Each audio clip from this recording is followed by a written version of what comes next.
আজকে আমি যে বিষয়টা নিয়ে কথা বলবো সেটা হচ্ছে ট্রান্সফরমার। ট্রান্সফরমার ঠিক আছে, ট্রান্সফরমার লিখে দিচ্ছে ট্রান্সফরমার। ট্রান্সফরমার ট্রান্সফরমার এর ডেফিনেশনটা আগে জানতে হবে। Transformer is a static electric device which transfer electrical energy from one circuit to another circuit without changing frequency and power. মানে ট্রান্সফরমার হলো একটি স্থির বস্তু যেটা কি করে ইলেকট্রিক্যাল এনার্জিকে একটা সার্কিট থেকে অন্য সার্কিটে ট্রান্সফার করে ফ্রিকোয়েন্সি এবং পাওয়ারকে পরিবর্তন না করে।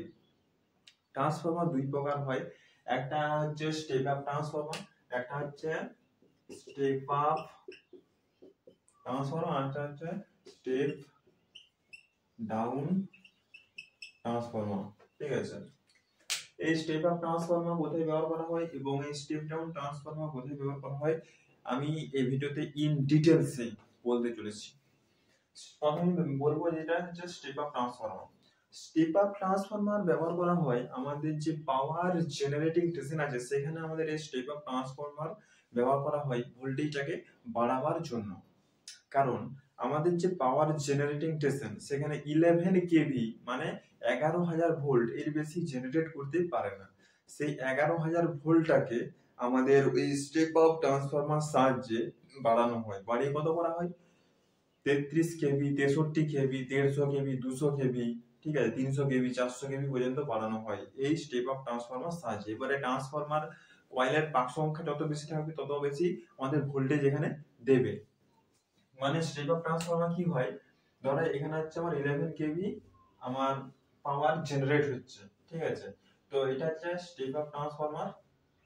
ঠিক আছে, ট্রান্সফরমারকে এভাবে ডিনোট করা হয়।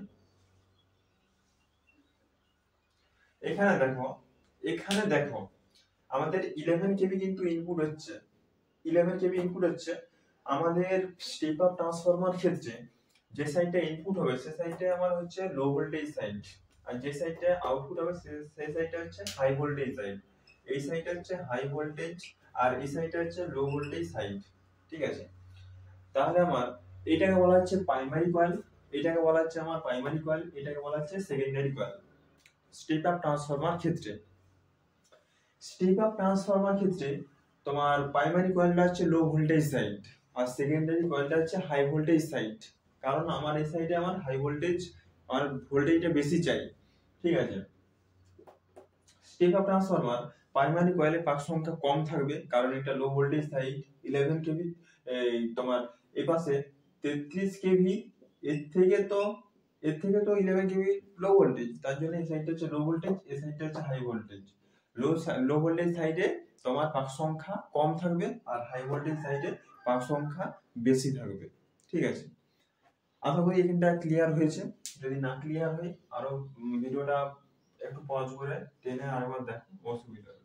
তো এইখানে আমাদের কিভাবে 11 কেভিটা এত হাই ভোল্টেজ কিভাবে হয় সেটা আমি বলতে চলেছি।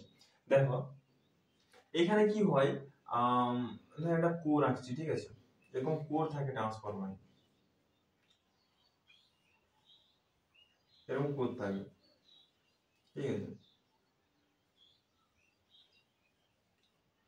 যে সাইডটা হাই ভোল্টেজ সাইড হবে সেই সাইডটা হচ্ছে পাক সংখ্যা বেশি থাকবে। এই সাইডটা হচ্ছে হাই ভোল্টেজ সাইড। ঠিক আছে, হাই ভোল্টেজ সাইড, এটা হচ্ছে low voltage side, low voltage side. ঠিক আছে, এটা হচ্ছে আমার 11 কেভি ইনপুট হচ্ছে। তো এইখানে আমাদের যে 11 কেভি ইনপুট হচ্ছে, ঠিক আছে, এই 11 কেভি এখানে আমাদের এই প্রাইমারি কয়েলে কি হয় না, তোমার ফ্লাক্স জেনারেট হয়, ম্যাগনেটিক ফ্লাক্স জেনারেট হয়। মানে একটা নর্থ পোল হয়, একটা সাউথ পোল হয়। ঠিক আছে, ম্যাগনেটিক ফ্লাক্স জেনারেট হয়ে ম্যাগনেটিক কি হয়, ম্যাগনেটিক মানে একটা আকর্ষণ ক্ষমতাও থাকে। মানে এই সাইডে একটা আকর্ষণ ক্ষমতা করে, এই সাইডে একটা আকর্ষণ ক্ষমতা করে। কিন্তু এই যে একটা ম্যাগনেটিক কোর আছে, এই একটা কোর আছে, তোমার সিলিকনের একটা কোর আছে। ঠিক আছে, এই কোরের সাহায্যে এই আমাদের যে এই কোরটা কিন্তু আমাদের থাকে, কি বলে, ল্যামিনেশন করা থাকে, ল্যামিনেটেড কোর থাকে। ঠিক আছে, এটা কিন্তু যে এমনি লোহা দিয়েই থাকে, পাতলা কোর থাকে, ঠিক আছে, পাতলা পাতলা কোর, কিন্তু ল্যামিনেট করা থাকে।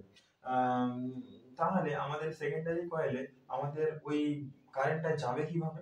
না ওই ল্যামিনেটের ওই ওইটার ভিতর দিয়েই আমাদের ওই কারেন্টটা, এডি কারেন্ট যায়, এবং যে কি হয় না আমাদের সেকেন্ডারি কয়েলে কি হয়, ম্যাগনেটিক ফ্লাক্স, ম্যাগনেটিক কি হচ্ছে এখানে ভালো করে বুঝো। প্রাইমারি কয়েলে ম্যাগনেটিক ফ্লাক্স তৈরি হচ্ছে এবং কাট হয়ে সেকেন্ডারি কয়েলে যাচ্ছে, ঠিক আছে, এই কোরের সাহায্যে। এবং যে সেখানে কিন্তু দুটোর মধ্যে কিন্তু ইলেকট্রিক্যালি কোনো কানেক্টিভিটি নাই কিন্তু, ঠিক আছে। এবারে কি হচ্ছে না সেকেন্ডারি কয়েলে ম্যাগনেটিক ফ্লাক্স গুলো কাট হচ্ছে এবং কাট হয়ে সেখানে ইএমএফ জেনারেট হচ্ছে। এবারে যত বেশি কাট হবে, মানে কয়েলের পাক সংখ্যা যত বেশি হবে তত বেশি কাট হবে, আর যত বেশি কাট হবে তত বেশি ইএমএফ হবে। তো এইভাবে এখানে ইএমএফটা জেনারেট হচ্ছে, ঠিক আছে। এটা হচ্ছে প্রাইমারি কয়েল, এই দিকটা হচ্ছে সেকেন্ডারি কয়েল। প্রাইমারি কয়েলটা হচ্ছে স্টেপ আপ ট্রান্সফরমার ক্ষেত্রে লো ভোল্টেজ সাইড, আর সেকেন্ডারি কয়েলটা হচ্ছে স্টেপ আপ ট্রান্সফরমার ক্ষেত্রে হাই ভোল্টেজ সাইড। তো এবার আমরা সরাসরি চলে যাব, ঠিক আছে, স্টেপ ডাউন ট্রান্সফরমার। তোমরা অবশ্যই আমার ভিডিওটাকে ফলো করবে, ঠিক আছে, একটা সাবস্ক্রাইব করবে এবং আমার পাশে থাকবে, আমি তোমাদের পাশে সারা জীবনটা থাকবো, ঠিক আছে। এবারে আমরা চলে যাব স্টেপ ডাউন ট্রান্সফরমার। প্রথমেই বলি যে স্টেপ ডাউন ট্রান্সফরমার কোথায় ব্যবহার করা হয় এবং কেন ব্যবহার করা হয়। স্টেপ ডাউন ট্রান্সফরমার ব্যবহার করা হয় আমাদের পাড়াতে ব্যবহার করা হয়, আবার যেখানে সাব স্টেশন আছে, মানে আমাদের এই যে 11 কেভি 63 কেভি, ঠিক আছে, 33 কেভি 63 কেভি এটা আসছে, ওটাকে তো স্টেপ ডাউন করে কমাতে হবে, ঠিক আছে, তার জন্য আমাদের ওই সাবস্টেশনকে আসে 33 কেভি 63 কেভি, এবং সাবস্টেশনে আমাদের ওই স্টেপ ডাউন ট্রান্সফরমার বসানো থাকে ওই ভোল্টেজটাকে কমানোর জন্য। এবং আমাদের পাড়াতেও যে ট্রান্সফরমার গুলো ব্যবহার করা হয় ওগুলো সবই স্টেপ ডাউন ট্রান্সফরমার, ভোল্টেজটাকে কমানো হয় ওই ট্রান্সফরমার সাহায্যে, ঠিক আছে। মানে আমাদের পাড়ায় কত ভোল্টেজ আছে, 11 কেভি, মানে 11,000 ভোল্ট আছে। তো ওই 11,000 ভোল্টটাকে আমাদের কমিয়ে কত করা হয়, 220 ভোল্ট বা 420 ভোল্ট করা হয়। 220 ভোল্ট মানে সিঙ্গেল ফেজ, আর 440 ভোল্ট মানে হচ্ছে থ্রি ফেজ, ঠিক আছে। স্টেপ ডাউন ট্রান্সফরমার ক্ষেত্রে আমাদের যে ইয়েটা সেটা দেখাচ্ছে,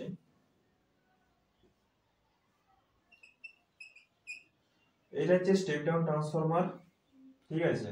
এখানে কি হচ্ছে, এখানে হচ্ছে তোমার ইনপুট হচ্ছে 11 কেভি, ঠিক আছে, 11 কেভি হচ্ছে ইনপুট হচ্ছে, আর আউটপুট হচ্ছে 220 ভোল্ট বা 440 ভোল্ট, ঠিক আছে। তো এখানে কি হচ্ছে, এখানেও সেম, এখানে যে স্টেপ আপ ট্রান্সফরমার ক্ষেত্রে যেটা বলেছিলাম, এখানেও স্টেপ ডাউন ট্রান্সফরমার কিন্তু সেম একই ব্যাপার, ঠিক আছে। এখানে আলাদা কিছু ব্যাপার নয়, ওই ম্যাগনেটিক ফ্লাক্স তৈরি হচ্ছে এবং ম্যাগনেটিক ফ্লাক্স হয়ে এরকম কোর আছে, ঠিক আছে, এই কোরের মধ্যে দিয়ে আমাদের ফ্লাক্স গুলো যাচ্ছে এবং যে সেকেন্ডারি কয়েলে ফ্লাক্স গুলো কাট হচ্ছে, ওই কয়েলের পাক সংখ্যা যত বেশি থাকবে তত বেশি কাট হবে, ঠিক আছে। এবারে যেহেতু আমাদের স্টেপ ডাউন ট্রান্সফরমার ক্ষেত্রে সেকেন্ডারি কয়েলের পাক সংখ্যা কম আছে, তাই কম কাট হবে, কম ইএমএফ হবে। তো এইভাবে এখানে ইএমএফ ইনডিউসড হয়, ঠিক আছে।